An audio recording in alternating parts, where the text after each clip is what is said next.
it actually went together. You skate all day, and then everybody met at the skate park, and you went to the show at night, and you pogoed, and then you partied, and then you woke up at noon and you skated, and then you found a show the next night, and then you put a band together. Skateboarding's great, but it'll always be great to me. I don't care about the sport of it. I never called it a sport. I got into skateboarding because it wasn't a sport, and you do it on your own. I'm a punk rocker and a skateboarder, period. I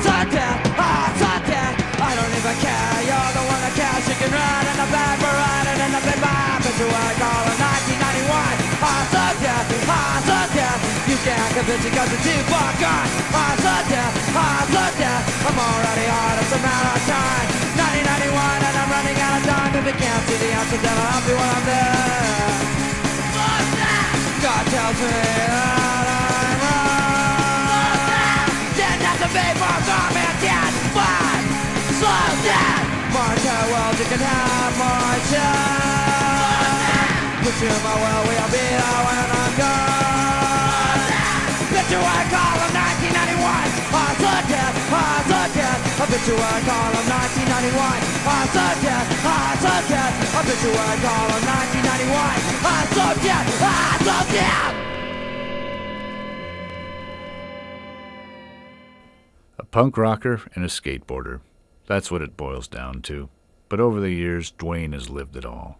He's a legend, a nobody, a champion, a loser, an inspiration, a junkie, a father, a deadbeat, and a dead man. That's right, Dwayne Peters should be dead. Twice, in fact. Hauled to the hospital, dead on arrival. Dead from drugs. But he came back. He pulled it. He's lived to tell about it, and his story, the good and the bad of it, spans nearly 4 decades of music and skateboarding. Nice. Dwayne who? No. And his nickname says it all, the Master Disaster. He's the most punk rock skateboarder out there on the planet. There's no doubt. He was out of hand. You just didn't know what was going to happen. He'd like go in, drop in, lock up, and just make it. He could take so much pain more than any other person I've ever known. I mean, the fucking guy should be dead. Death and destruction everywhere. He has to skate and he has to play music. That's all there is to it. He's fucking G.G. Allen and Sid Vicious, but he can skateboard, you know? Dwayne's fucking full on, man. He's gnarly.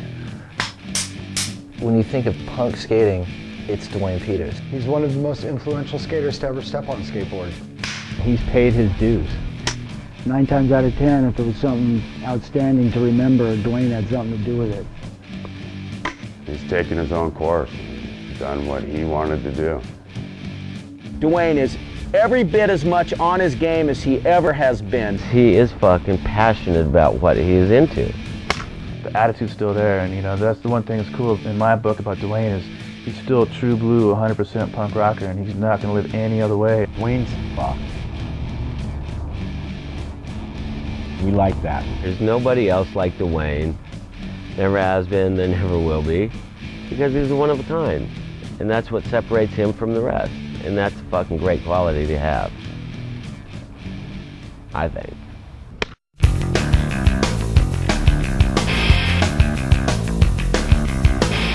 Dwayne Thomas Peters was born on June 12, 1961 in Anaheim, California, across the street from Disneyland.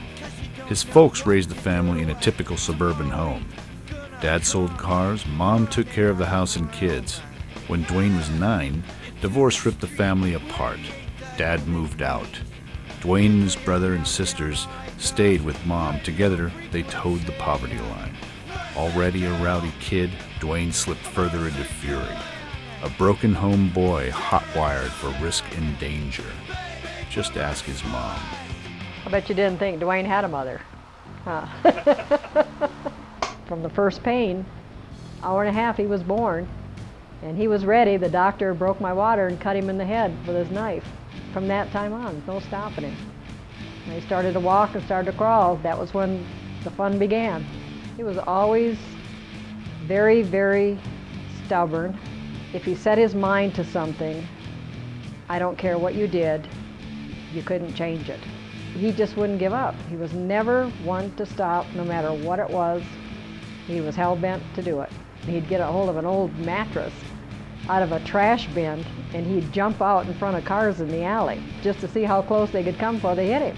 That was just in him. And then they used to go out and play on the train tracks and see how far they could wait till the train got there to leap off. And when he started the skateboarding and stuff, it was like there was nothing that was too dangerous or too radical, or he always had to have that little edge to be the first or to be the number one to do something, almost like he had a dare with God. In the early 70s, the grip and glide of the urethane wheel carried skaters away from the rough-riding clay wheel days of the previous decade, and skateboarding ascended towards its second spike in popularity. Many of this new generation of skateboarders ignored the gymnastic trick book left over from the 60s and instead hit the streets with style and speed born from shortboard surfing. Skateboarding found Dwayne living in Orange County's Newport Beach. First started skating when I was a kid, got a board and started skating every day, tic-tacs, slides, just basically surf skating. I was around 13, I found an empty pool. There was water in the pool, we had plywood over the water. The goal was to make it over the light, and half the guys were barefooted, half the guys had shoes on. I knew Dwayne when he had long hair past his shoulder blades. When I first met him, he was just learning how to skate still and picked it up like nobody else I've ever seen, man. It went from the metal wheels to the clay wheels to the early urethane ball bearing wheels to the precision urethane wheel. It went from that whole kind of surf thing to all of a sudden these kids took it and made it their own thing.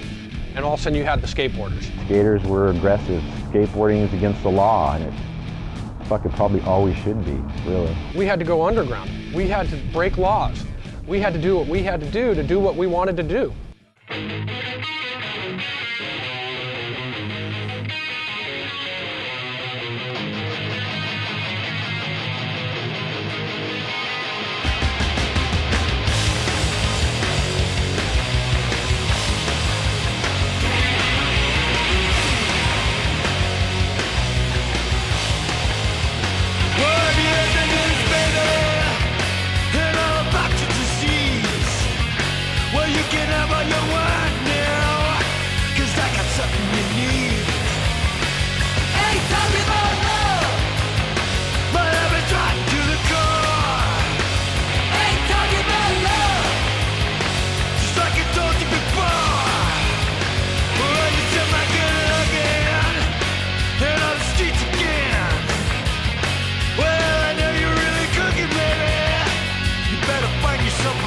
Well, Dwayne was like the epitome of a blonde-haired surfer dude, 14, 15, with long hair, surfer shorts.